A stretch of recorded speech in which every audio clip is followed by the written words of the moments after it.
When I was a young man, growing up in New York City, I refused to pledge allegiance to the flag.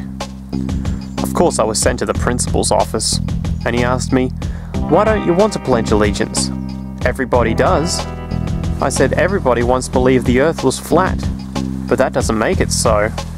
I explained that America owed everything it has to other cultures and other nations, and that I would rather pledge allegiance to the earth and everyone on it. Needless to say, it wasn't long before I left school entirely, and I set up a lab in my bedroom. There I began to learn about science and nature. I realized then that the universe is governed by laws, and that the human being, along with society itself, was not exempt from these laws. Then came the crash of 1929, which began what we now call the Great Depression.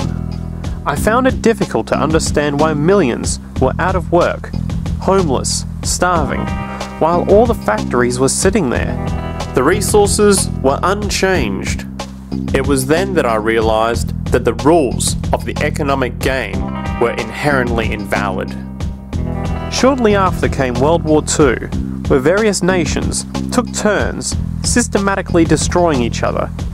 I later calculated that all the destruction and wasted resources spent on that war could have easily provided for every human need on the planet.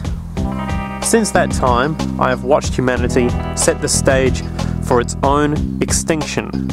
I have watched as the precious finite resources are perpetually wasted and destroyed in the name of profit and free markets.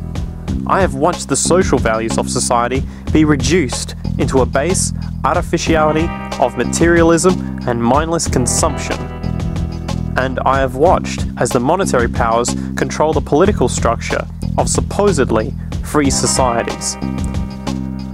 I'm 94 years old now, and I'm afraid my disposition is the same as it was 75 years ago. This shit has got to go.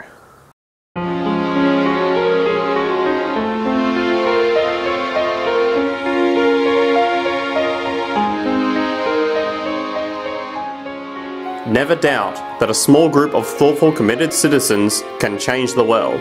Indeed, it is the only thing that ever has.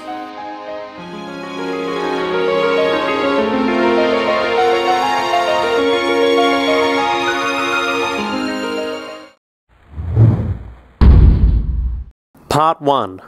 Human Nature.